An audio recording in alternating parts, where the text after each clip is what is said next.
Noong December 17, 1903, pinangunahan po ng mga magkapatid na Wright, Wright brother po yun, yung pinagkalooban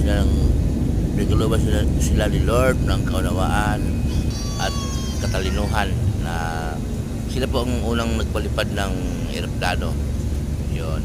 Tumagal po ang paglipad ng 12 seconds sa taas ng 120 feet.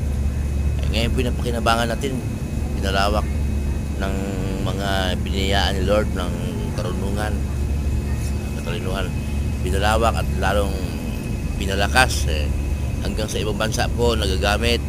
Ito po kayo ngayong lingkod, nakasakay sa aeroplano mula Katiklan hanggang Clark, Pampanga. Galing. Ang galing po ng likha ng Diyos. Yung pong mga talent yan ng gumawa ng aeroplano, ang Diyos din ang nagkaloob ng talent na yan. Kaya sa Diyos po ang pasalamat. Yung lingkod po, nandito po sa Kalawakan, 45 minutes po, nasa Clark, Pampanga.